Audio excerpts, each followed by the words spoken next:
जय गुरुदेव। आत्मा त्वं गिरिजामति सहचर प्राण शरीरं गृहं पूजाति विषयोपभोगरचना निद्रा समाधि स्थिति संसार पदयो पदक्षण विधि स्तोत्राणि सर्वागिरो यद्दत् कर्म करोमि तद्दखिलं सम्भूतवाराधनम्। समादरणीय दर्शकवृन्द, हामी सनातन सभ्यता कार्यक्रम लिएर नवीन श्रृङ्खलामा उपस्थित भएका छौँ। सनातन सभ्यतामा पूर्वीय दर्शन अथवा सभ्यतासँग सम्बन्धित विषयवस्तु रहन्छ भने महर्षि महेश योगीले देखाएको पदचापलाई अथवा बाटोलाई र उहाँको दूरदृष्टिलाई अपनाउने प्रचेष्टाका साथ हामी विविध गतिविधि लिएर उपस्थित हुने गर्दछौँ। महर्षि महेश योगीको वेदमा ज्ञान र विज्ञान देख्दै भौतिक विज्ञान र वैदिक विज्ञानलाई भावातीत ध्यान, यज्ञ तथा रुद्राभिषेकका माध्यमबाट सामञ्जस्यता कायम गरी राष्ट्र शान्ति तथा विश्व शान्ति कामनार्थ स्थापित संस्था हो नेपाल महर्षि वैदिक फाउन्डेसन। वैदिक कानुन, शिक्षा, स्वास्थ्य, कृषि, अर्थशास्त्र, प्रशासन, वास्तु, रक्षा, सञ्चार, सङ्गीत तथा कला, धर्म तथा संस्कृति, राजनीति शास्त्र जस्ता विषयलाई गहनतम दृष्टिकोणबाट अध्ययन अनुसन्धान गरी तत्क्षेत्रमा आफ्नो गर्विलो पहिचान यस संस्थाले बनाउँदै आएको छ। महर्षि महेश योगीले नेपाल वेदभूमि, देवभूमि, ज्ञानभूमि र विज्ञानभूमि भन्दै Nepal to lead the world समेत भन्नुभएको छ। नेपालीहरूलाई शान्ति, प्रकाश र ज्ञान प्रदान गर्न आह्वान समेत उहाँले बारम्बार गर्नुभएको छ। उहाँको महान पदचापलाई संस्थाले शिरोधार्य गर्दै अगाडि बढेको देखिन्छ। Doctor John Hagelin, doctor Tony Nader, Raja Kingsley जस्ता विशिष्ट व्यक्तित्वहरूले महर्षि महेश योगीको विचारलाई विश्व समुदायमाझ सुसूचित गराउने कार्य गर्नुभएको छ भने नेपालमा कुशल सामाजिक, शैक्षिक, धार्मिक, राजनैतिक व्यक्तित्व डाक्टर दीपक प्रकाश बास्कोटाले यस संस्थाको जिम्मेवारी ग्रहण गर्दै देशभरिका 88 वटा गुरुकुलहरूमा दैनिक रुद्राभिषेक तथा यज्ञ सञ्चालन गराउने सेतुको कार्य गर्दै आउनुभएको छ। नेपाल महर्षि वैदिक फाउन्डेसनका विविध रचनात्मक र ज्ञानात्मक गतिविधिलाई नेपालका विविध विद्यालय तथा विश्वविद्यालयका कार्यक्रममा समाविष्ट गरेको पाइन्छ भने राजनीतिज्ञ, चिकित्सक, प्राध्यापक, कलाकार, इन्जिनियर आदि व्यक्तित्वहरूले भावातीत ध्यान सिक्न र यज्ञ रुद्राभिषेक आदि कार्य गराउन बारम्बार यस संस्थामा आउने गरेको देखिन्छ। आद्य गुरु शङ्कराचार्य र ब्रह्मानन्द सरस्वतीलाई विशिष्ट स्थान दिने महर्षि महेश योगीको भावातीत ध्यानलाई वैज्ञानिक दृष्टिकोणबाट खोज, अनुसन्धान र व्यवहारमा उतार्न प्राथमिकता दिने यस संस्थाले वैदिक वास्तु र आधुनिक इन्जिनियरिङ विषयलाई समेत गहन रूपमा ग्रहण गरी तदनुरूपका आवास तथा यज्ञशालाहरू निर्माण गरी आदर्श पहिचान प्रदान गरेको छ। वेदलाई पूर्ण विज्ञान र ज्ञानका माध्यमबाट हेर्नुपर्छ भन्दै दैनिक संयौं गुरुहरूद्वारा रुद्राभिषेक तथा हवनादि कार्य समेत यस संस्थाले गर्दै आएको छ, जसलाई स्पेस 4K टेलिभिजनले प्रातः 6 बजेदेखि 7 बजेसम्म दैनिक प्रसारण गर्दै आएको छ। प्रकृतिको अनुपम नमुना रहेको यस दिव्य भूमिमा प्रवेश गरी पूर्ण व्यक्ति, पूर्ण राष्ट्र तथा पूर्ण विश्व बनाउने महान कार्यमा सबै एकजुट भएर लाग्नुको कुनै विकल्प छैन।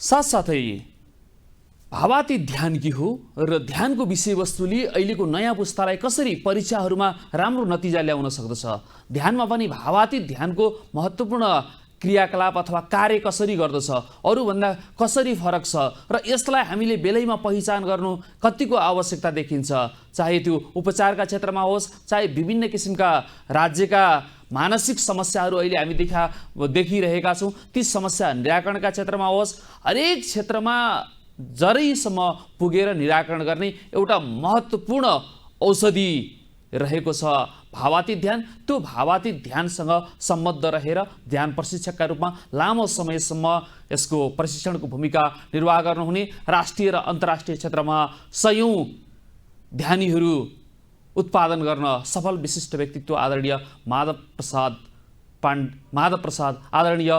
प्रसाद अर्यालसँग गरिएको कुराकानी यस सन्दर्भमा प्रस्तुत गर्दछौँ।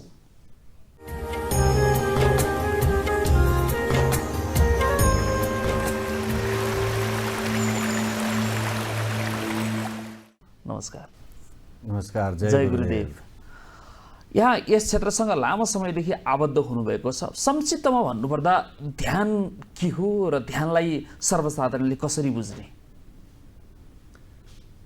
ध्यान भनेको वास्तवमा विचारको प्रवाहलाई शान्त हुन दिने प्रक्रिया हो, अथवा यसलाई मन शान्त हुन दिने पनि भनिन्छ।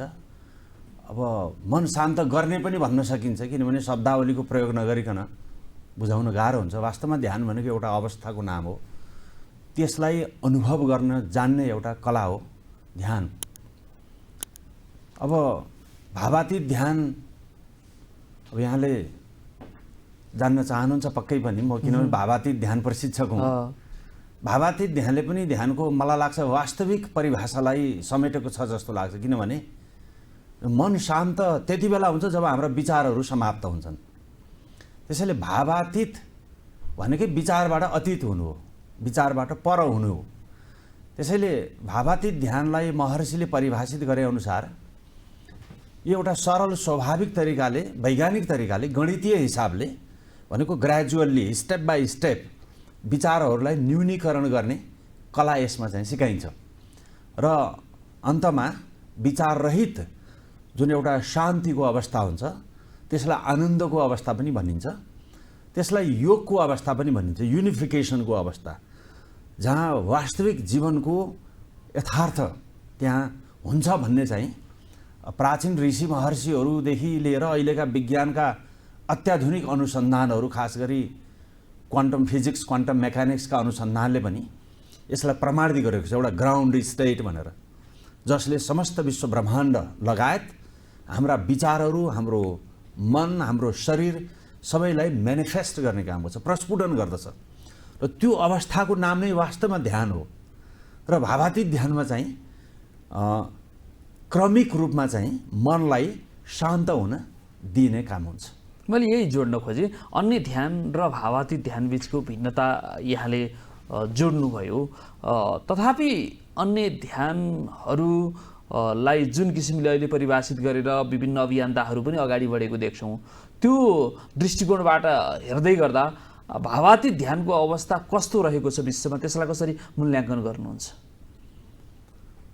अब हरेक मेडिटेसनका आफ्ना शैलीहरू हुन्छन्, आफ्ना नर्म्सहरू हुन्छन्।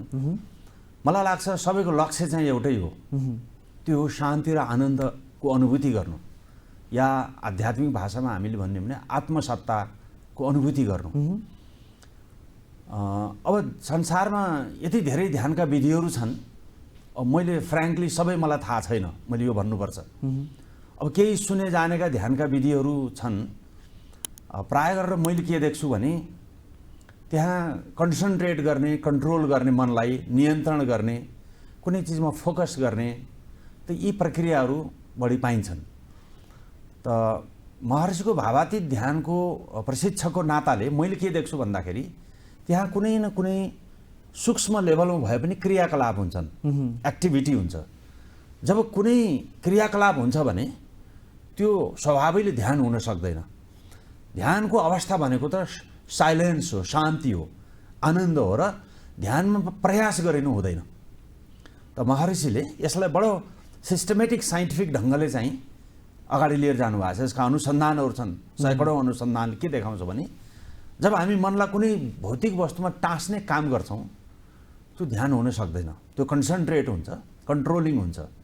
जब कन्सन्ट्रेसन हुन्छ, कन्ट्रोलिङ हुन्छ भने त्यहाँ फोर्स लागु हुन्छ, त्यहाँ शक्तिको प्रयोग हुन्छ, बलको प्रयोग हुन्छ। त यसरी बलको प्रयोग गरेर हामीले कुनै काम गरिन्छ भने त्यो त क्रियाकलाप हो, एक्टिभिटी हो, नट मेडिटेसन। त मैले चाहिँ यस्तो पाइरहेको छु। मैले यहाँलाई जोड्न खोजेँ, विशेष गरेर अन्य ध्यानहरू अथवा भावातीत ध्यान, हामीले यो भावातीत ध्यान गर्दै गर्दाखेरि कुन अवस्थामा गर्नुपर्छ? व्यक्ति यात्रामा छ अथवा अन्य कुनै अवस्थामा रहेको छ, त्यो अवस्थामा पनि ऊ त्यो ध्यान गर्न सक्छ या सक्दैन, अथवा निश्चित एउटा मापदण्ड पुरा गरेर अगाडि बढ्नुपर्छ? के छ यो भावातीत ध्यानको विधि वा प्रक्रिया कसरी अगाडि बढ्छ? भावातीत ध्यान गर्नको लागि खास त्यस्तो विशेष किसिमको जीवनशैली, खानपान, आहार विहारको बारेमा त्यति चर्चा गरिँदैन। किन गरिन्न भन्नुहुन्छ भने यो ध्यान जम्मा 15-20 मिनट मात्रै गरिन्छ। यो नितान्त व्यावहारिक व्यक्तिको लागि डिजाइन गरिएको छ, टार्गेट गरिएको छ। त यो ध्यान कुनै घन्टौँ गर्ने, कुनै जङ्गलमा जाने, गुफामा जाने, या घर गृहस्थी छोड्ने, व्यापार व्यवसाय छोड्ने, आफ्नो जागिर छोड्ने भन्ने यसले पटक्कै कुरा गर्दैन। यसले के भन्छ भने you have to become man of action. तपाईँ कर्मठ बन्नुपर्ने हुन्छ, काम गर्नुपर्ने हुन्छ, अनि मात्रै यसले काम गर्छ। भनेपछि गीताको विषयवस्तुलाई पनि यहाँ जोडेर अगाडि बढाइएको छ। अवश्य अवश्य। भगवान कृष्णले त यो कुरो बडो प्रस्ट्याउनु भएको छ। ध्यान निस्त्रै गुण्य भव अर्जुन, भित्र हुनु छ अर्जुन, भित्र हुने हो ध्यान भनेको। किनभने मन स्वाभाविक आफै आनन्दमा गइरहेको हुन्छ।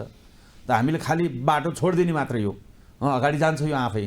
किनभने मनको स्वाभाविक प्रवृत्ति आफै आनन्दित हुने हुन्छ। हामी साँच्चै नै यसो विचार गर्ने हो भने हामी जेसुकै सोचौँ, जेसुकै बोलौँ, जेसुकै काममा हात हालौँ, सब आनन्दको लागि हामी गरिरहेका हुन्छौँ। यसलाई यसो विचार गर्नु होला। त्यसैले जीवनको परम लक्ष्य हो आनन्द प्राप्त गर्ने, र आनन्दको सागर, महासागर हामीभित्रै हुन्छ। यो त कैयौँ मनोविज्ञानका अध्ययनहरू, धर्म दर्शनहरू, आध्यात्मिक विधाहरूले चाहिँ, ज्ञानहरूले हामीलाई दिएको कुरा हो यो, कि हरेक व्यक्तिभित्र अनन्त अखण्ड आनन्दको भण्डार छ, र त्यसलाई खालि हामीले एक्सेस गर्न जानिरहेका छैनौँ। त्यसैले त्यसको लागि त्यस्तो ठुलो केही गर्ने जरुरी छैन। र महर्षिले चाहिँ के भन्नुहुन्छ भने जब व्यक्ति जागरुक हुन्छ नि, त्यो चेतनाको सत्तासँग कनेक्टेड हुन्छ, उसलाई स्वाभाविक थाहा हुन्छ म के खाने, के सोच्ने, कुन किताब पढ्ने, कुन देशमा भ्रमण गर्न जाने कि नजाने, जीवनलाई कसरी सुखमय बनाउने, आनन्दित बन्ने, ज्ञानी कसरी बन्ने, पैसा किन कमाउने। जब जागृत चेतनाको विषय बोध हुने बित्तिकै, त्यसमा कनेक्ट हुने बित्तिकै व्यक्तिलाई सचेत गराउने भयो। अवश्य। भनेपछि ज्ञान भनेको वास्तवमा यही हो, जागृति नै ज्ञान हो। वैदिक साहित्यमा घोषणा गरिएको छ कि ज्ञानम चेतनायम निहितम। हामीले ज्ञान स्कुलमा छ भन्छौँ, कलेजमा छ भन्छौँ, युनिभर्सिटी भन्छौँ, लाइब्रेरी भन्छौँ, इन्टरनेटमा छ भन्छौँ, वेबसाइट, त्यहाँ त इन्फर्मेसन मात्रै हुने हो। त्यसलाई प्रोसेसिङ गर्ने जुन अर्को भित्रको एबिलिटी हुन्छ, क्षमता हुन्छ, त्यसलाई मनोविज्ञहरू कग्निटिभ एबिलिटी भन्छ। संज्ञानात्मक हो। त्यो जान्नै सकिएन भने पढेर के गर्ने तपाईँ? तपाईँ इन्टरनेसनल बेस्ट सेलिङ किताबहरू पढ्नुहुन्छ दर्जनौँ, तर त्यसको उपयोगै छैन केही। It's waste of time, waste of energy, waste of money. त्यसैले गर्दाखेरि अब जब व्यक्ति जागरुक हुन्छ नि, जीवनशैली कस्तो अपनाउने, म कस्तो साथीभाइको सङ्गत गर्ने, कुन किताब पढ्ने, कहाँ जाने, सबै कुरो व्यक्तिलाई चाहिँ मैले यहाँलाई जोड्न खोजेँ। विशेष गरेर यो अहिलेको वर्तमान परिप्रेक्ष्यमा हेर्दाखेरि युवाहरू अथवा नवपुस्ताहरूदेखि लिएर एकदमै प्रौढ अवस्थाका व्यक्तिहरू पनि एन्जाइटीको समस्या, डिप्रेसनको समस्या, यसमा चाहिँ एकदमै डुबेको, र जुन किसिमको लक्ष्य अथवा उपलब्धि हासिल गर्नुपर्ने हो त्यो उपलब्धि हासिल गर्न नसकिरहेको अवस्था हामीले देखिरहेका छौँ। यसलाई निराकरण गर्नका लागि भावाती ध्यानले कसरी कार्य गर्छ?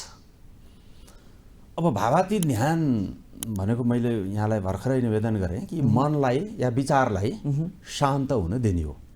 शान्त हुन किन दिने त? किनभने शान्ति, आनन्दको सत्ताबाट व्यक्ति परिचालित होस्। अब एङ्जाइटी, डिप्रेसन जुन यहाँले भन्नुभयो, यिनीहरू भनेका हामीले आफ्नो ग्राउन्ड छोडेको प्रमाण हो। जब व्यक्ति आफ्नो सत्ताबाट डिस्कनेक्टेड हुन्छ नि, त्यहीँनिर सम्पूर्ण समस्याहरू त्यहीँ आउने हो। जस्तो उदाहरणको लागि रोग लाग्यो भन्छ कसैले, त्यो रोग लाग्नु भनेको प्रज्ञा अपराध भनिन्छ, असामान्य अवस्था हो, प्राकृतिक नियमहरूको उल्लङ्घन हो। या तपाईँ प्रकृतिको सत्ताबाट तपाईँ डिस्कनेक्टेड हुनुभयो अनि रोग लाग्यो। ठिक त्यस्तै एङ्जाइटी, डिप्रेसन भनेको पनि एक खालको मानसिक इम्ब्यालेन्स हो। त्यो जहाँ विचारहरू बढी हुन्छ, या व्यक्ति चाहिँ भूतकालका गल्ती कमजोरीहरूमा टाँसिएर बसिरहेको हुन्छ डिप्रेसनमा, अनि त्यसले गर्दा उसको फिजिकल चेन्जेसहरू आउँछ त्यही अनुसार। जस्तो भोक कम लाग्ने, मोटाउने, निद्रा कम हुने, त्यहाँपछि गएर चाहिँ व्यक्तिलाई आत्महत्याका चाहिँ फिलिङहरू आउने, रिस उठ्ने, चिडचिडाहट हुने, पसिना आउने, त्यो इसारा चाहिँ तिनीहरू ल्याउँछ। त्यस्तै एङ्जाइटीको पनि त्यस्तै हुन्छ। डिप्रेसनमा नेगेटिभिटीमा बढी ग्राउन्डेड हुन्छ व्यक्ति। अब एङ्जाइटीहरू भविष्यका पनि हुन सक्छन्। माइन्ड दौडेको छ, कुनै चिजमा सेटल हुन सकिरहेको छैन, स्थिर छैन, होइन, स्थिर छैन, के गरौँ, कसो गरौँ, कहाँ जाउँ, के खाउँ, के लाउँ, त्यो यसरी चलिरहन्छ भने त्यसले पनि त्यत्तिकै लोड पार्ने सिस्टममा। उसको ग्यास्ट्रिक बन्ने, चिडचिडाहट आउने, पसिना आउने, ब्लड प्रेसर हाई हुने, भोलि चाहिँ हार्ट डिजिजहरू हुनलाई सहयोग गर्छ, नेगेटिभ हर्मोनहरू उत्पन्न हुन्छ। किनभने हाम्रो शरीर त एउटा ल्याबोरेटरी जस्तै हो। भनेपछि यसलाई लेभलमा ल्याउनका लागि हजुर भावातीत ध्यानको महत्त्वपूर्ण भूमिका म त्यो भन्दै थिएँ, जब भावातीत ध्यानमा विचारहरू शान्त हुन्छन्, मन शान्त हुन्छ, या सजिलो भाषामा मन र विचार भनेको स्पन्दन हो मनको। मन शान्त हुन्छ, विचार शान्त हुन्छ भने पनि हुन्छ। जब विचार शान्त हुन्छ व्यक्ति ह्याप्पी हुन्छ, आनन्दित हुन्छ, रिल्याक्स्ड हुन्छ। जस्तै एउटा बलुनको हावा खुस्काइदियो भने त्यो रिल्याक्स्ड अवस्थामा जान्छ, रेस्टेड अवस्थामा जान्छ। तपाईँ त्यसमा बस्नुभयो भने केही हुँदैन, तर फुलेको बलुनमा बस्नु भने त्यो बडा फुट्छ होइन। त्यस्तै जब व्यक्ति एङ्जाइटीमा जान्छ, डिप्रेसनमा जान्छ, स्ट्रेसमा आउँछ, टेन्सनमा आउँछ भने त उसको स्नायु प्रणाली त छिटै बिग्रनलाई चाहिँ त्यो सम्भाव्यता लिएर आइरहेको हुन्छ, कमजोर बन्न जान्छ। परिवेशले उसलाई शिकार बनाइदिन्छ, फुटबल बनिदिन्छ। उसको आफ्नो भित्रको ग्राउन्ड जब छोड्छ नि व्यक्तिले, उही धागो चुडिएको चङ्गा जता पनि जान्छ, कहाँ जान्छ थाहा हुँदैन, पत्तो हुँदैन। त धागोमा जोडिएको त कन्ट्रोलमा हुन्छ नि त। त्यस्तै अब एङ्जाइटी डिप्रेसनहरूबाट बच्नको लागि म त देख्छु सबभन्दा ठुलो तरिका भनेको भावातीत हुनु हो यो। किनभने व्यक्ति जब प्रकृतिको सत्ताबाट परिचालित हुन्छ, नर्मल फङ्सनिङमा आउँछ, नेचुरल स्टेटमा आउँछ व्यक्ति। किनभने नेचर इज अलमाइटी। जब व्यक्ति नेचुरल स्वाभाविक हुन्छ, प्रकृतिमा त अनन्त अखण्ड सामर्थ्य हुन्छ, शक्ति हुन्छ, हिलिङ फोर्स हुन्छ, त्यहाँ सृजनशीलता हुन्छ, शान्ति हुन्छ, आनन्द हुन्छ। त्यो आनन्दित मान्छे त्यो जे पातै सोच्दैन, जे पातै गर्दैन, त्यो फोकस्ड हुन्छ लाइफमा, ऊ भिजनरी हुन्छ। कसरी म आनन्दित हुने, कसरी म अरूलाई चाहिँ आनन्दित बनाउने। अर्को कुरा जोड्न चाहे विद्यार्थीहरूकै विषयवस्तुलाई जोड्न चाहे, जसले धेरै नतिजा ल्याउन पनि चाहनुहुन्छ, लोकसेवा आयोगदेखि लिएर विभिन्न आयोगका परीक्षाहरूमा उहाँहरूले आफूलाई उत्तीर्ण गराउन, अब्बल बनाउनका लागि उहाँहरू अहोरात्र खट्नु भएको हुन्छ, तर चाहे अनुरूपको नतिजा प्राप्त गर्न सकिरहनु भएको हुँदैन। त्यस्ता महानुभावहरूलाई हामीले लक्षित गर्न सक्यौँ, अथवा भावातीत ध्यान सिक्नका लागि कसरी प्रेरित गर्न सक्छौँ, अथवा यसबाट उहाँहरूले सञ्जीवनी बुटीरूपी फाइदा कसरी बटुल्न सक्नुहुन्छ होला? हामीले के उहाँलाई चाहिँ सोध्नुपर्छ भने नि, तपाईँ पढाइमा अब्बल बन्ने हो, डिस्टिङसन ल्याउने, या लोकसेवा आयोगमा नाम निकाल्ने हो, या पैसा कमाउने हो, या जागिर खाने हो, जेसुकै गर्ने हो, बुद्धि विवेक लगाउने कुरादेखि के को लागि हो त? हामीले जति पनि चिजहरू एकम्प्लिस गर्छौँ, हामी मोटिभेटेड भइरहेको छौँ लाइफमा, त्यो सबै के को लागि हो भनेर चाहिँ हामीले जागरुक हुनुपर्ने हुन्छ। नत्र भने हाम्रो भित्रको चाहना एकातिर हुन्छ, जीवनको गन्तव्य अर्कैतिर जान्छ। त्यसैले किन त भन्दा सब आनन्दको लागि हो है। जब व्यक्ति आनन्दित हुन्छ, शान्त हुन्छ नि, उसले हरेक चिज याद गर्नु पर्दैन। जब जागरुक हुन्छ व्यक्ति, जागृति शक्तिशाली हुन्छ, चेतनशील जब व्यक्ति भन्छ नि, तपाईँ हाम्रो एउटा परम्परा छ मेमोराइज गर्ने, इन्फर्मेसन क्रामिङ गर्ने, त्यसले कहीँ लाँदैन हामीलाई। त्यो हामी त के भन्छौँ भने त्यो त झन् स्ट्रेस हो, त्यो टेन्सन हो त्यो।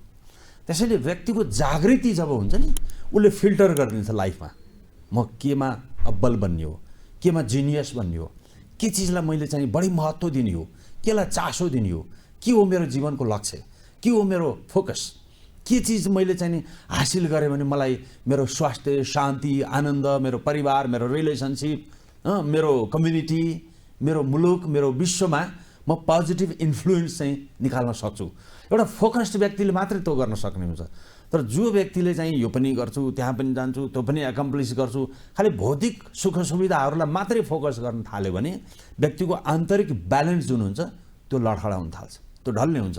त्यसैले हामीले चाहिँ कुनै पनि चिज तपाईँले चाहिँ गर्नको लागि मैले भने कि जागरुक हुनु पर्यो। तपाईँ लोकसेवा आयोग पढ्ने हो भने के का लागि तपाईँ पढ्दै हुनुहुन्छ? विद्यार्थीहरूले भन्नुहुन्छ पढेको कुरा स्मरण गर्न सकिँदैन, सम्झिँदैन, अथवा बारम्बार पढिरहनु पर्ने अवस्था आएको छ तथापि सम्झिँदैन भन्ने किसिमका गुनासाहरू आउँछन्। त्यसलाई कसरी एडजस्ट गर्न, सम्बोधन गर्न सक्छ भावातीत ध्यानले? यसको सबभन्दा ठुलो चाहिँ नि कारक तत्त्व के हो भन्नुहुन्छ भने त्यही टेन्सन हो।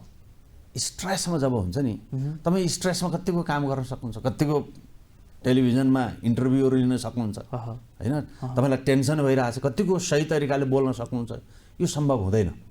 त्यसैले स्ट्रेस र टेन्सन भनेको ह्युमन एचिभमेन्टको लागि साह्रै नकारात्मक कुराहरू हुने हो। तिनीहरूको बायोकेमिस्ट्री पनि नकारात्मक हुन्छ, त्यसले धेरै नेगेटिभिटीहरू फैलाउँछ। र आज तपाईँले मेडिकल फिल्डलाई तपाईँ हेर्नुहुन्छ भने 80-90% रोगहरू चाहिँ स्ट्रेस र टेन्सनको कारणले हुन्छन्। त विद्यार्थीहरूमा जुन स्मरण गर्नुपर्ने हुन्छ, त्यो स्मरण गर्न सक्ने जुन क्षमता हुन्छ त्यो त्यसलाई नष्ट पारिदिन्छ स्ट्रेस र टेन्सनले। किनभने विद्यार्थीले मेसो पाउँदैन, त मेसो नपाइसकेपछि ऊ हेफाजारले अगाडि चल्न जान्छ, अवेरनेस ल्याएको हुन्छ उसमा चाहिँ आनन्द कमी हुन्छ, शान्ति कमी हुन्छ। त यसले गर्दाखेरि एउटा विद्यार्थीले कुनै पनि चिजलाई चाहिँ आफ्नो मनमा राख्न सक्दैनन् अनि उनीहरूको माइन्ड विक्षिप्त हुन जान्छ, कमजोर हुन जान्छ। र मैले यहाँलाई जोड्न चाहेँ, जीवन र ध्यान बीचको सम्बन्ध कस्तो रहन्छ होला? वास्तवमा ध्यान भनेकै जीवन हो। जीवन भनेको के हो?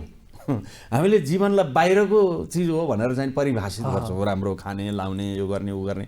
तर वास्तवमा जीवन भनेको चाहिँ डिपर लेभल अफ लाइफ हो, जुन रियालिटी अफ लाइफ भनिन्छ, the field that exist beyond sub atomic particles and forces, जसलाई युनिफाइड फिल्ड भनिन्छ भौतिक शास्त्रको भाषामा।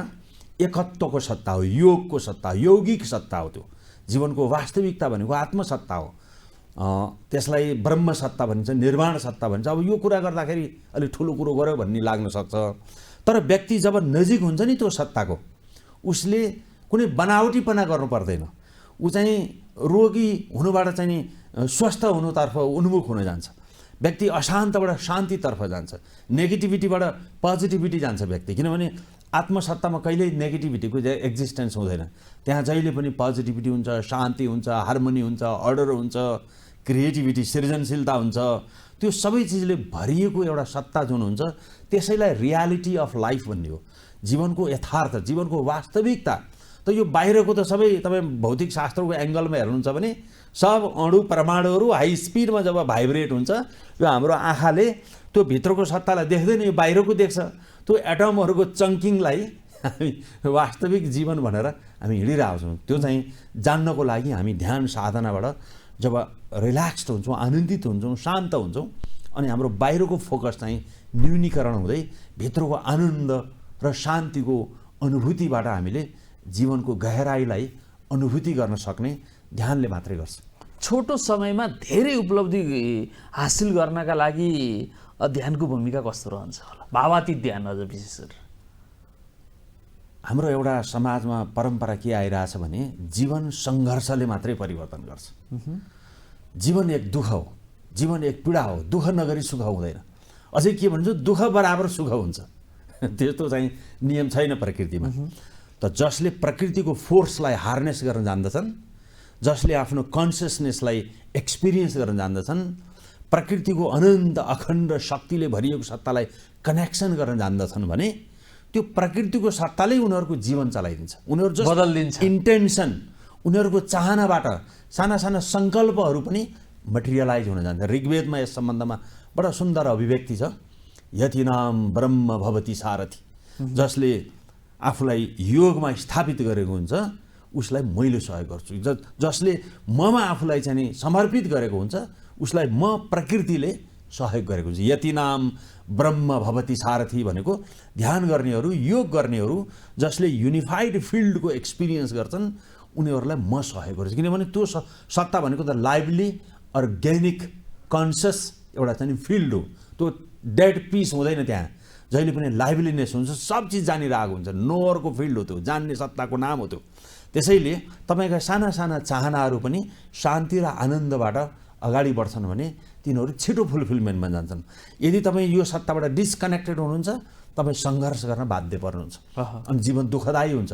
वास्तवमा दुःख भनेकै के हो भने you are not properly connected to that field of infinity.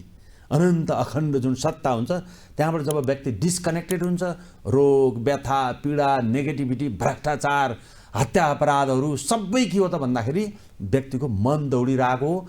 National international conflict सबै त्यही हो। त्यसैले युनाइटेड नेसन्सले समेत घोषणा गरेको छ, war begins in the mind of individual.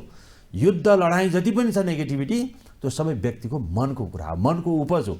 भनेपछि त्यो मनलाई कन्ट्रोल गर्ने कुरा अवश्य, चाहिँ मनलाई शान्ति गर्ने, मनलाई कन्ट्रोल गर्ने भन्यो भने ध्यानको मेकानिक्स बिग्रन्छ। कन्ट्रोल भन्ने शब्द हामी बाहिर प्रयोग गर्छौँ, तर शान्त गर्ने हो। मन शान्त हुने बित्तिकै तपाईँ कन्सन्ट्रेट गर्ने, फोकस गर्ने क्षमताको विकास हुन्छ, एक्टिभिटी गर्ने क्षमताको विकास हुन्छ, सोच्ने क्षमताको विकास हुन्छ, एक्सन ओरिएन्टेड बन्ने हाम्रो क्षमताको विकास हुन्छ। विशेष गरेर हामीले यो सफल व्यक्तिहरू देखिरहेका हुन्छौँ कतिपय हिसाबमा, चाहे अर्थका क्षेत्रमा देखिरहेका हुन्छौँ, चाहे व्यापारिक क्षेत्रमा देखिरहेका हुन्छौँ, शिक्षाका क्षेत्रमा देखिरहेका हुन्छौँ, आविष्कारका क्षेत्रमा देखिरहेका हुन्छौँ, उहाँहरू सबैले के ध्यानै गर्नुभएको थियो? यहाँनिर के हुन्छ भने हेर्नुहोस्, सफलता भनेको के हो? तपाईँले धेरै धेरै पैसा कमाएको अर्थ होइन, अहिले सामान्य सर्वसाधारणले त्यसरी पनि हेर्नुहुन्छ। त्यो हाम्रो सर्फेस लेभलको परिभाषा हो। तर तपाईँले कुनै पनि अरबपति खरबपतिलाई सोध्नु होला त उनीहरू अझै पनि फेरि केही चाहिरहेको हुन्छ। त यसले के प्रमाणित गर्छ भन्दाखेरि फाइनेन्सियल्ली सक्सेसफुल बन्नु भनेकै सफलताको डेफिनेसन होइन। यहाँसम्म कि तपाईँ स्वस्थ मात्रै बन्नुभयो, तपाईँको रिलेसनसिप छैन, तपाईँको चाहिँ नि अरू कुराहरू इम्ब्यालेन्समा छन्, त्यो पनि त सफलता होइन नि त। एउटा व्यक्तिलाई त हरेक चिज चाहिन्छ। त्यो हरेक चिज भनेको चाहिँ के भने तपाईँको शान्ति र आनन्द हो। तपाईँ आन्तरिक रूपमा जब आनन्दित हुनुहुन्छ भने यस्ता चिजहरू तपाईँ चुटकी बजाएको भरमा निर्माण गरिदिन सक्नुहुन्छ। व्यक्ति एउटा शान्त छ भने ऊ त यसैमा ऊ फुलफिल्ड हुन्छ। हेर्नुहोस्, उसलाई कुनै ठुलो कुरै लाग्नै छोड्छ। अब आनन्दित छैन भने तपाईँ जेसुकै हासिल गर्नुहोस्। एकजना विश्वविख्यात दार्शनिकले भनेका थिए, एउटा व्यक्ति अरबौँ रुपियाँ छ तर राति निदाउन सक्दैन भने ऊ चाहिँ भिखारी बराबर हुन्छ। त्यसैले त व्यक्तिको सफलता भनेको हामीले जुन धन सम्पत्ति, मान सम्मान, प्रतिष्ठा, डिग्री, पिएचडी आने यो रिलेटिभ डेफिनेसन मात्रै हो, यो वास्तविक डेफिनेसन होइन। वास्तविक डेफिनेसन सफलता भनेको त तपाईँ कतिको आनन्दित हुनुहुन्छ, आत्मसन्तुष्टि कतिको जागरुक हुनुहुन्छ। किनभने जागृति र आनन्द एउटै कुरा हो। जागृति, आनन्द, स्वस्थ, शान्ति, यी सबै पर्यायवाची शब्दहरू हुन्। त्यसले गर्दाखेरि हामीले सफलताको परिभाषालाई ख्याल गर्नुपर्ने हुन्छ। सफलता कुन क्षेत्रको भन्नु खोज्नुभयो यहाँले? वास्तविक सफलता त हाम्रो आनन्दले डिटर्मिन गर्ने। हाम्रो पूर्वीय सभ्यतामा महर्षिजीको यो मुभमेन्ट जुन किसिमको अगाडि बढिरहेको छ, यो मुभमेन्टमा सहभागी हुनका लागि, भावाती ध्यानमा आबद्ध हुनका लागि यहाँ लामो समयको ध्यान प्रशिक्षक भएका नाताले कसरी सम्बोधन गर्नुहुन्छ त्यसलाई? अब म त के भन्न चाहन्छु भने ध्यान भन्ने कुरा खालि आँखाचिम्म गरेर कुनै चिजमा फोकस गर्ने हिसाबले यहाँले नलिनु हुन म अनुरोध गर्छु। यो त एउटा शक्तिको टेक्नोलोजी हो, पावरको प्रविधि हो, यो वैदिक प्रविधि हो। जोसुकै व्यक्तिले पनि सामर्थ्य हासिल गर्नुपर्छ, सोच विचारलाई शक्तिशाली बनाउनुपर्छ। जोसुकै व्यक्तिले पनि स्वास्थ्य बनाउनु पर्ने हुन्छ, या स्वस्थ हुनुहुन्छ भने पनि त्यसलाई निरन्तरता दिनुपर्ने हुन्छ हामीले। जब तपाईँ भित्रको सत्तासँग कनेक्टेड हुनुहुन्छ, प्रकृतिकै अनन्त अखण्ड सत्तासँग, त्यो स्वास्थ्यको सत्ता हो, स्वस्थको सत्ता भनेकै त्यही हो। त्यसले गर्दाखेरि हरेक व्यक्तिले चाहना मात्र राख्नुभयो भने, साँच्चै नै चाहना राख्नुपर्छ, ध्यान सिक्न सकिन्छ।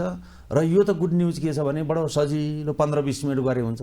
साँझ बिहान जहाँ पनि गर्दा हुन्छ यसलाई, घरमा, कुसनमा, कुर्चीमा, सोफामा, खाटमै सिर कोडेर, बसमा, ट्रेनमा, प्लेनमा। के छ अहिले यो नेपाल महर्षि वैदिक फाउन्डेसनले ध्यान सिक्नका लागि के कस्ता गतिविधिहरू अगाडि बढाएको छ? ठाउँ-ठाउँमा केन्द्रहरू छन्, ध्यान शिक्षकहरू छन्, सहयोगको सङ्ख्यामा छन्। यहाँहरूसँग सम्पर्क गर्न अवश्य अवश्य अवश्य। मैले भने त जहाँ चाहिँ सोच विचार चाहिँ भित्रैदेखि आउँछ, जहाँ इच्छा छ, जो इच्छा करे हो मनमा ही प्रभु प्रताप कछु दुर्लभ नाही, deepest desires are fulfilled, sincere prayer is granted. तपाईँको घरमा गएर पनि हामी सिकाउन सक्छौँ। तपाईँको चाहना हुनु पर्यो।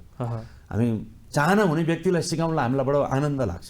किनभने चाहेर सिक्नु भनेको ठुलो कुरा हो। धेरै जबरजस्ती सिकाउनु भयो कसैलाई। धेरै चिकित्सकहरूले पनि सिक्नु भएको छ, नेताहरूले पनि सिक्नु भएको छ, यहाँबाट त विभिन्न किसिमका इन्जिनियरहरूले सिक्नु भएको छ, डक्टरहरूले सिक्नु, भनेपछि हरेक क्षेत्रका व्यक्तित्वहरू आएर जोडिनु भएको छ।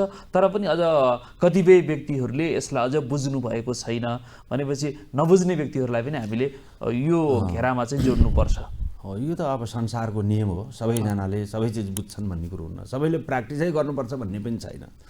त्यसैले जसको चाहना छ उहाँले आनन्द लिनुहुन्छ जीवनमा। एक बार पाएको जिन्दगीलाई हाम्रो त क्वेस्ट यही हो कि तपाईँ म्याक्सिमम आनन्द कसरी लिन सक्नुहुन्छ तपाईँको जीवनमा भन्दाखेरि सजिलो उपाय हो यो।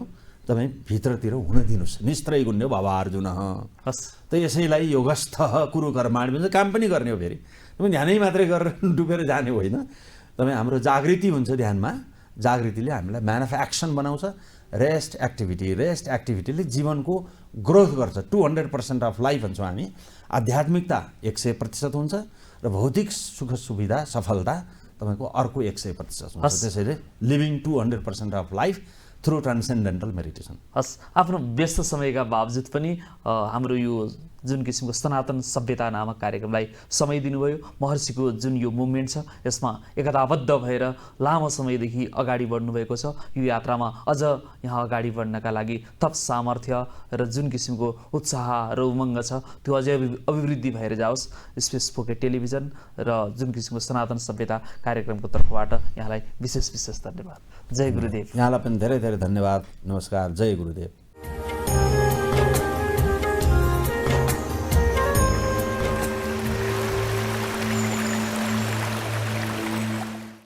संस्कारहीना नपुनन्ति वेदः, अर्थात् संस्कारहीन व्यक्तिलाई वेदले समेत पवित्र बनाउन सक्दैन। तसर्थ हामीले शिक्षा प्रदान गर्ने गतिविधिहरू के कस्ता रहेका छन् त? चेतनामा आधारित शिक्षा, संस्कारमा आधारित शिक्षा विद्यार्थीहरूलाई सानै उमेरदेखि प्रदान गर्नुपर्छ भन्ने दृष्टिकोण छ र त्यो दृष्टिकोणलाई बोकेको जुन किसिमको तेलङ्गा माध्यमिक विद्यालयका गतिविधि आजको कार्यक्रममा हामीले समाविष्ट गरेका छौँ। किनकि महर्षि महेश योगीद्वारा देखाइएको मार्गलाई नेपाल महर्षि वैदिक फाउन्डेसनले अगाडि बढाएको छ भने त्यसलाई तिलिङ्गाटार माध्यमिक विद्यालयले विशेष रूपमा अपनाएर अगाडि बढेको छ, जसमा शिक्षक, अभिभावक, ओडाका विभिन्न पदाधिकारीहरूको महत्त्वपूर्ण भूमिका हामीले देखिरहेका छौँ, जसले गर्दा शिक्षाको क्षेत्रलाई नै छुट्टै किसिमको चुनौती दिइरहेको छ। र त्यो चुनौतीका क्षेत्रमा यदि शिक्षाको मूलधार अगाडि बढ्यो भने पक्कै पनि शिक्षाको क्षेत्रले काँचुली फेर्न सक्छ। हामी पूर्वीय दर्शन र आधुनिक विचारधारालाई सामञ्जस्य गरेर अगाडि बढ्न सक्दछौँ र शिक्षाका क्षेत्रबाट विश्वको मुहार हँसाउन सक्छौँ। महर्षि महेश योगीको यो लक्ष्य रहेको छ र नेपालले विश्वलाई नेतृत्व गर्नुपर्दछ। ज्ञानको क्षेत्रमा, विज्ञानको क्षेत्रमा, धर्मको क्षेत्रमा, अध्यात्मको क्षेत्रमा, चाहे न्यायको क्षेत्रमा होस्, हरेक क्षेत्रमा, कृषि क्रान्तिको क्षेत्रमा, हरेक क्षेत्रमा नेपालले नेतृत्व गर्न सक्दछ। तसर्थ त्यस्तो पूज्य र पवित्र भूमि अनि पावन भूमिमा हामी रहेका छौँ। यसको सुरुवात जसरी शिक्षाका क्षेत्रमा तिलङ्गाटार माध्यमिक विद्यालयले गरेको छ, नेपालका अन्य गुरुकुलहरूले पनि यसलाई अगाडि बढाएका छन्। नेपाल महर्षि वैदिक फाउन्डेसनले यसको सामञ्जस्यता गरिरहेको छ। आजको कार्यक्रममा यही विषयसँग सम्बन्ध रहेर नेपालको क्षेत्रमा विशिष्ट भूमिका निर्वाह गर्नुहुने, शिक्षाका क्षेत्रमा महत्त्वपूर्ण कार्य गर्नुहुने तिलिङ्गाटार माध्यमिक विद्यालयका प्रधानाध्यापक आदरणीय सरज कुमार पाण्ड्यसँग गरिएको कुराकानी यस सन्दर्भमा हामीले प्रस्तुत गर्दछौँ।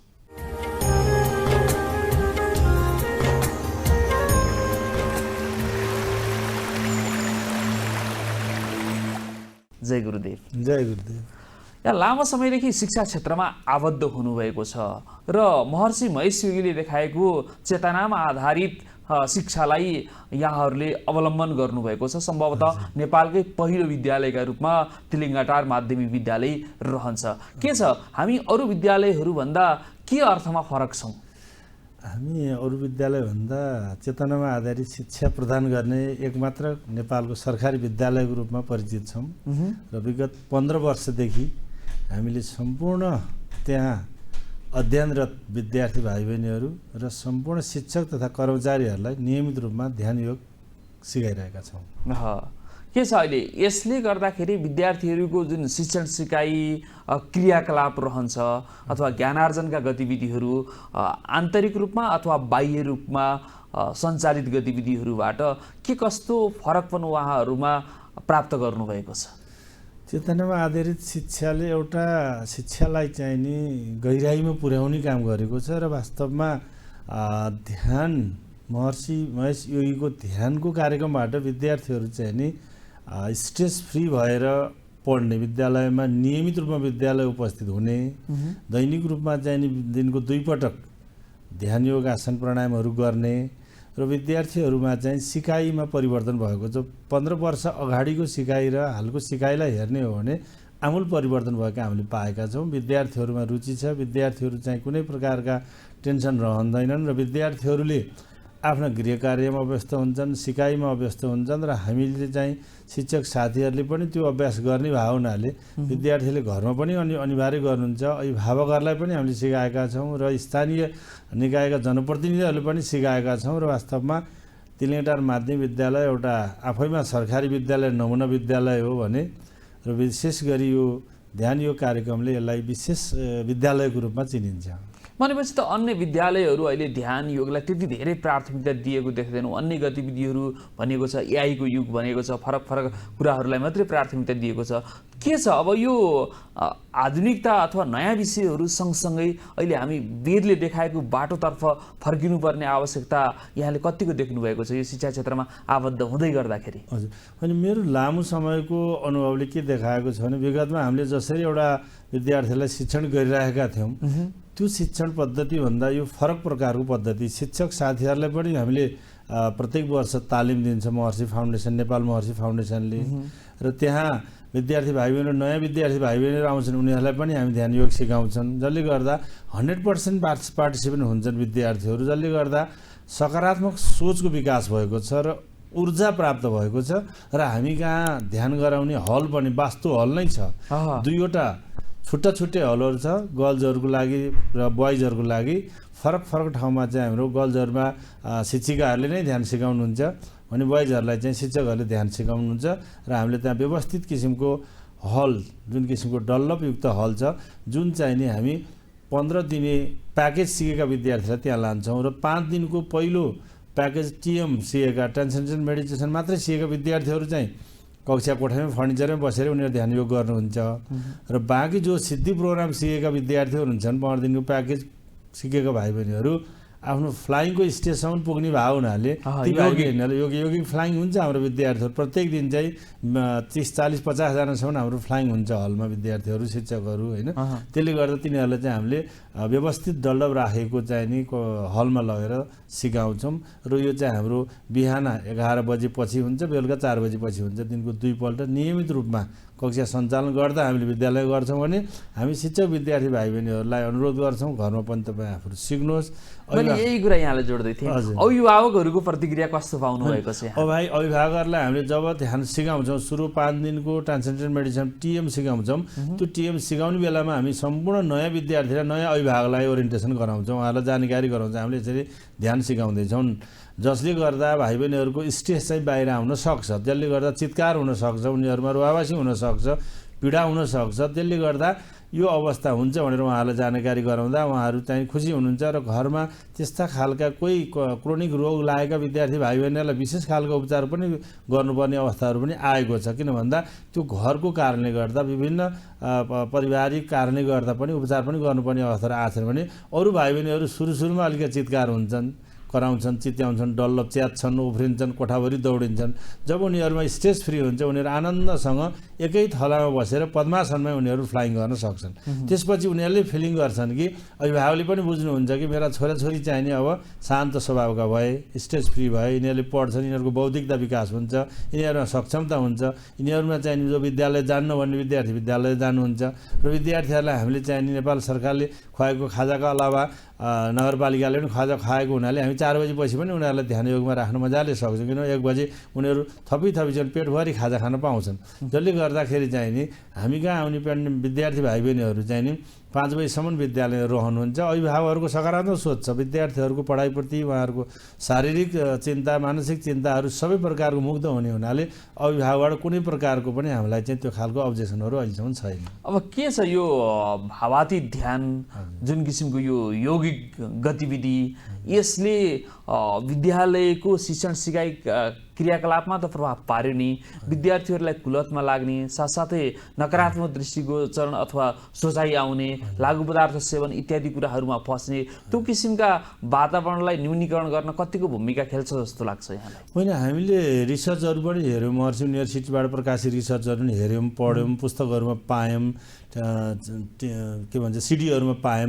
विद्यार्थीहरूलाई, शिक्षकहरूलाई त्यो सिकायौँ, देखायौँ। र भाइ बहिनीहरूलाई पनि हामीले त्यो कुरो कक्षाहरूमा चाहिँ सबै कुरो सिकाएपछि उनीहरूमा कुलतमा लाग्ने बानीहरू घट्दै गएको, होइन, चुरोट चक्सीहरू नखाने र सकारात्मक सोचको विकास हुने, झैझगडा नगर्ने, विवाद नगर्ने। जति पहिला झैझगडा विवादहरू आदि इत्यादि समस्याहरू हामी कहाँ आइरहेको थियो भने अहिले त्यो न्यूनीकरण भएको छ, शून्यमै पुगेको अवस्थाहरू छन्। त्यसले गर्दा विद्यार्थी भाइ बहिनीहरूमा जुन किसिमको एउटा युनाइटेड भएर सहयोगी भावनामा अगाडि बढ्ने र विशेष गरी हामीले शिक्षक साथीहरूलाई पनि कसरी चाहिँ त्यो कन्सर्नेस बेस्ड एजुकेसन सिकाउने, चेतना आधारित शिक्षा कसरी सिकाउने भनेर स्टेप बाई स्टेप चाहिँ हामीले भाइ बहिनीहरूलाई चाहिँ अध्यापन गरिराखेका छौँ, होइन, तालिम दिइराखेका छौँ। त्यसले गर्दा पनि त्यो सबैमा चाहिँ एउटा सकारात्मक ऊर्जा भएर होला बिरामी हुने, पहिला धेरै विद्यार्थीहरू बिरामी हुने होइन, विद्यालय नआउने हुन्थ्यो, त्यो खालको अवस्था पनि हाम्रो छैन। धेरै विद्यार्थीहरू फेल हुनुहुन्थ्यो पहिला भने, अहिले फेल हुनेको सङ्ख्या पनि न्यून भएर गएको छ।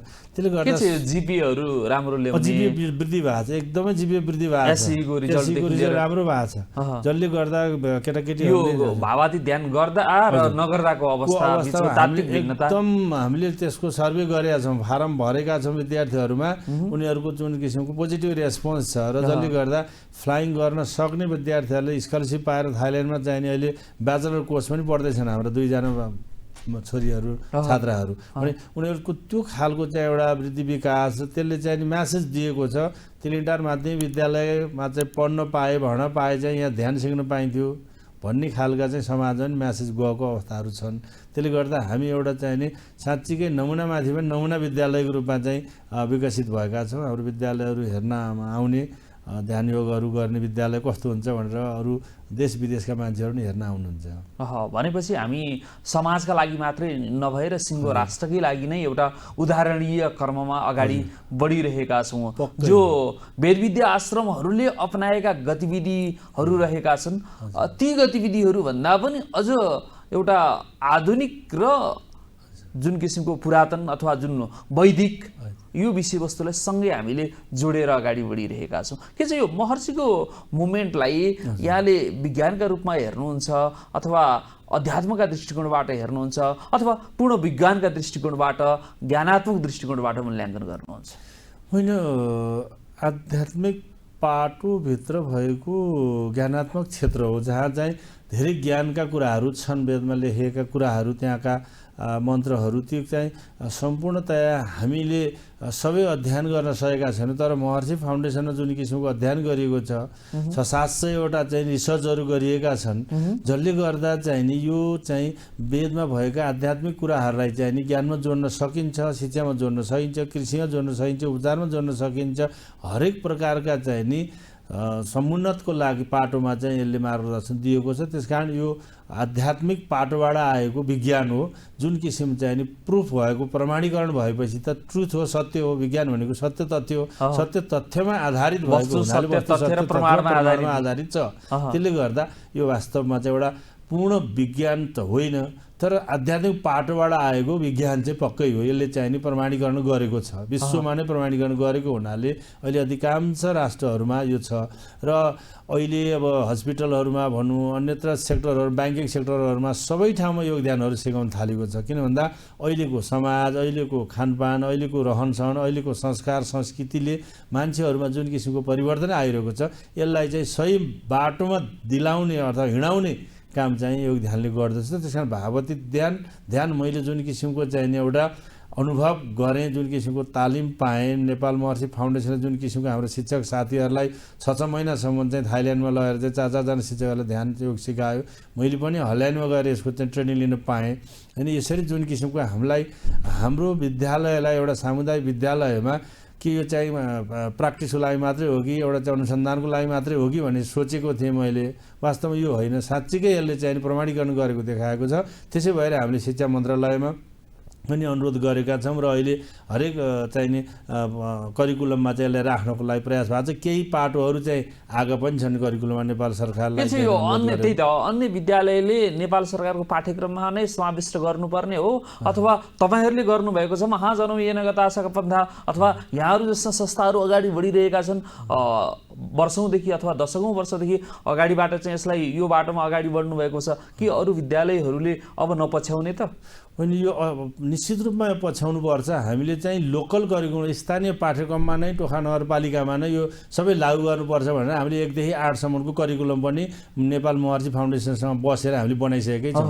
त्यस कारण कमसेकम यसलाई 100% नभए पनि 50 पूर्णाङ्कमा भए पनि हामीले यसलाई चाहिँ राख्नुपर्छ, यो योग ध्यानका पाठहरू चाहिँ भनेर हामीले करिकुलम बनाएका छौँ र त्यही अनुसारको हामी तयारी गरिरहेका छौँ। यसलाई चाहिँ नि एउटा नगरपालिका हुँदै अन्य नगरपालिका हुँदै उपत्यका सबै नगरपालिका र जिल्लाहरू देशभरि पनि यो प्रचार प्रसार भइरहेको छ। यसले चाहिँ व्यापक रूप लिन्छ। यो नितान्त समय सापेक्ष आवश्यक कुरा हो। जहाँ चाहिँ महर्षि युनिभर्सिटी अमेरिकामा उत्पादन भएका विद्यार्थीहरू त्यहाँ पहिलो प्राथमिकताको रूपमा रहन्छ रोजगारीको रूपमा। त्यसकारण नेपालमा पनि जुन किसिमको महेशले जुन किसिमको हाम्रो नेपाल महर्षि फाउन्डेसन अन्तर्गत चाहिने अध्यक्ष दीपक बास्कोटा सर लगायतको अमिन्दा सर माधव सर लगायतको जो टिमले काम गरिराख्नु भएको छ, विभिन्न ठाउँमा सेन्टर खोलिराख्नु भएको छ र हेड अफिसको रूपमा चम्पादेवीमा जुन किसिमको तालिम केन्द्रहरू चलेको छ।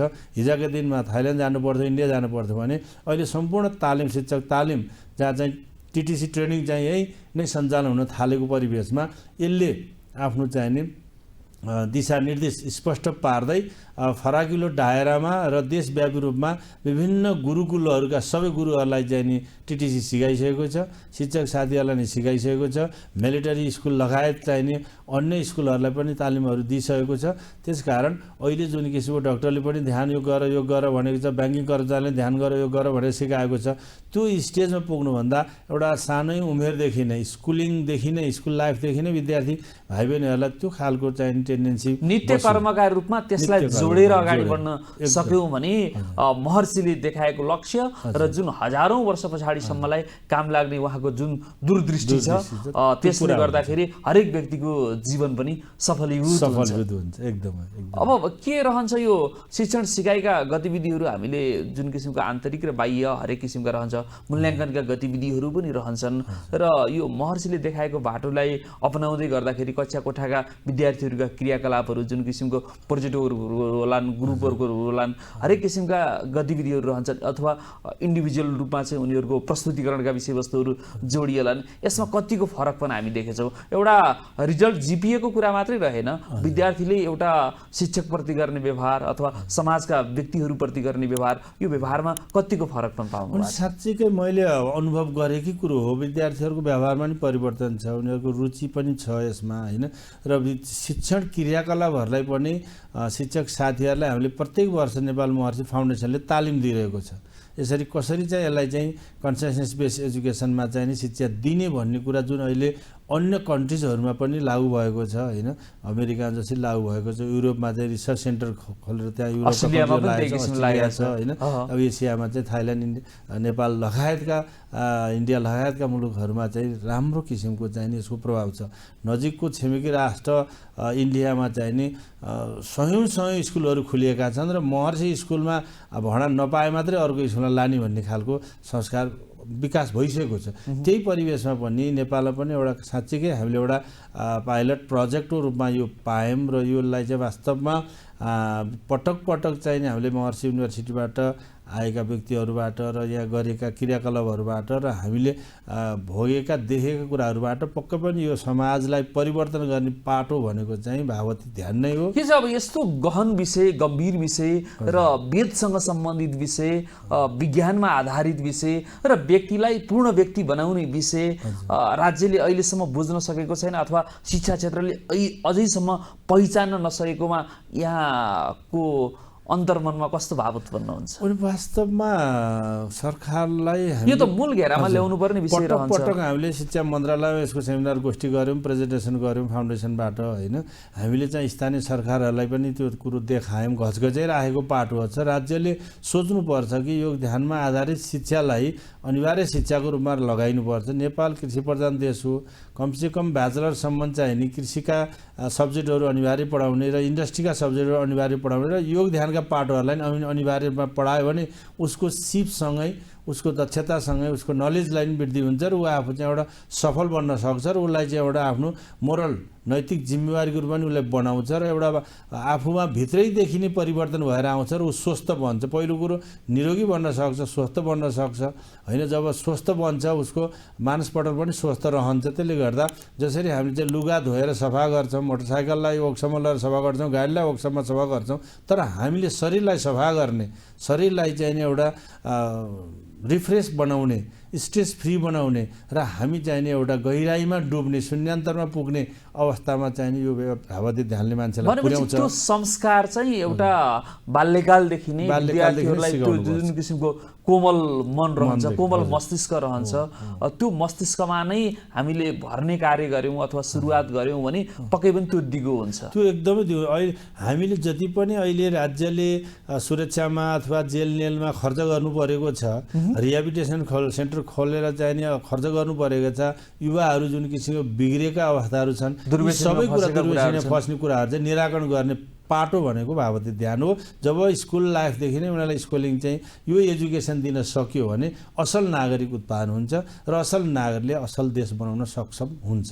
भनेपछि शिक्षा क्षेत्रले अथवा शिक्षा क्षेत्रसँग सम्बद्ध व्यक्तिहरूले बेलैमा यसलाई पहिचान गर्न सक्यौँ अथवा चिन्न सक्यौँ भने देशको भविष्य सुनिश्चित छ। होइन भने यस्तो महत्त्वपूर्ण मोमेन्टलाई हामीले पहिचान गर्न सकेनौँ भने हामी पछाडि बढ्छौँ। के छ, नेपाल जस्तो देशमा रहनु, शिक्षा जस्तो विषयलाई अवलम्बन गर्नु, यहाँ त झन्डै 4 दशकसम्म यस क्षेत्रसँग आबद्ध रहनुभयो र जुन महर्षि महेश योगीले देखाएको विचारधारालाई अवलम्बन गरेर शिक्षा क्षेत्रमा जोडेर अगाडि बढ्नु, यो सबै कुराको संयोजन गरेर अगाडि बढ्दाखेरि आफूलाई कस्तो किसिमको अनुभूति हुन्छ?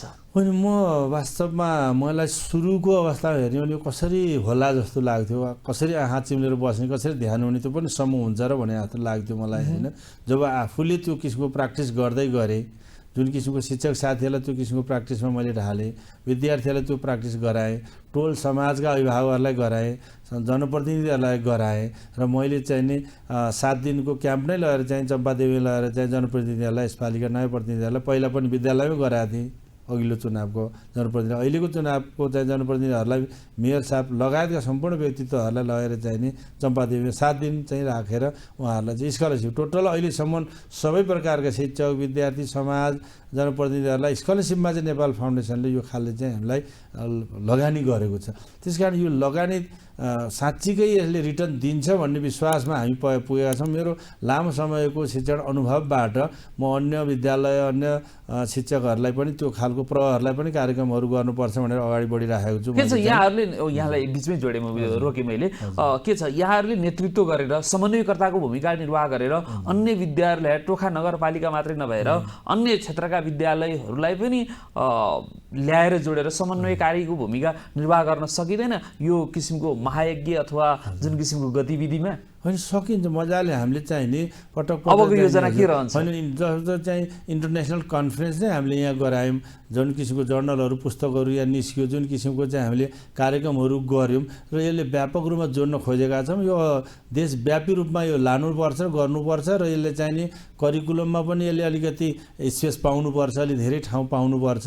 अहिले केही हेल्थ फिजिकलका कुराहरूमा, च्याप्टरहरूमा चाहिँ केही कुरा आछन्, मोरलमा केही कुराहरू जोडिएका छन्, योगदानका कुराहरू। होइन, यसले अलिकति बढी करिकुलममा पनि अझै बढी वेटेड पाउनुपर्छ। हामी करिकुलममा पनि यो खालका कुराहरू उठाउँछौँ र मन्त्रालयमा पनि यो कुराहरू उठाउँछौँ, मन्त्रीज्यूहरूलाई पनि उठाउँछौँ। यो कुराहरू चाहिँ जायज कुरा हो, यसमा चाहिँ अभ्यस्त हुनको लागि चाहिँ नि र यसलाई चाहिँ देशव्यापी रूपमा प्रचार प्रसार गर्नको लागि चाहिँ हामी अनुरोध गर्छौँ। त्यसको लागि हामी क्याम्पिङ गर्छौँ। किन भन्दा हामीलाई अहिलेसम्म नेपाल महर्षि फाउन्डेसनले जुन किसिमको चाहिँ नि ज्ञान दियो, जुन शिक्षा दियो, जुन किसिमको लगानी गर्यो, जुन चाहिँ तेलिटार माध्यमिक विद्यालय एउटा सरकारी विद्यालयको शैक्षिक उन्नयनको पाटोमा जुन किसिमको लगानी गरेको छ, हामी ऋणी पनि भएको छौँ नेपाल महर्षि फाउन्डेसनलाई। हामी यो गर्छौँ भने यो क्याम्पेन पनि गर्छौँ, हामी गोष्ठी सेमिनारमा चाहिँ यो कुरा बोल्छौँ, हामी हरेक क्षेत्र, हरेक पाटोमा चाहिँ हामीले गर्छौँ र हामीले आफ्नो प्रत्येक वर्ष निकाल्ने जर्नलमा पनि मैले यो राख्ने गरेको छु। होइन, उहाँहरूले त्यो जर्नलहरू विभिन्न ठाउँमा चाहिँ पुर्याउने गरेको छु मैले। देशव्यापी रूपमा चाहिँ विद्यालयले प्रकाशित हुने चाहिँ वार्षिक जर्नल जुन छ नव सन्देश भन्ने पुस्तकमा हामी यसका अभ्यासका बारेमा, यसका चाहिँ अनुभवका बारेमा, यसका रिसर्चका बारेमा, कोर्स कन्टेन्टको बारेमा, होइन, विभिन्न अनुभवहरू चाहिँ नि शिक्षक साथीहरूले लेख्ने, म आफूले लेख्ने गरेर यसलाई चाहिँ प्रचार प्रसार रूपमा व्यापक रूपमा अगाडि बढाएको छ। हामीले यो गर्नुपर्छ, यो नितान्त आवश्यकताको छ। हस्, आफ्नो व्यस्त समयका बावजुद पनि यस स्पेस फोकेट टेलिभिजनको सनातन सभ्यता कार्यक्रम जुन महर्षि वैदिक फाउन्डेसनले जुन किसिमको नेतृत्व गरेको छ, यो कार्यक्रमलाई समय दिनुभयो, यसका लागि यहाँलाई विशेष विशेष धन्यवाद। र जुन किसिमको यहाँ अनवरत रूपमा शिक्षा क्षेत्रमा अगाडि बढ्नुभएको छ, यो यात्रामा अझै अगाडि बढिरहनुहोस्। यहाँबाट जुन नेपालले जुन किसिमको प्रकाशमय आलोक अझै प्राप्त गर्न सकोस्, हाम्रो तर्फबाट, कार्यक्रमको तर्फबाट हार्दिक नमन र जय गुरुदेव। जय गुरुदेव। यहाँलाई पनि धेरै धेरै धन्यवाद। यहाँको स्पेस फोके टेलिभिजनबाट जुन किसिमको यो कार्यक्रम प्रसारण गरेको छ र टेलिभिजनलाई यहाँलाई पनि धन्यवाद दिँदै म बिदा हुन्छु। हस्, धन्यवाद, नमस्कार।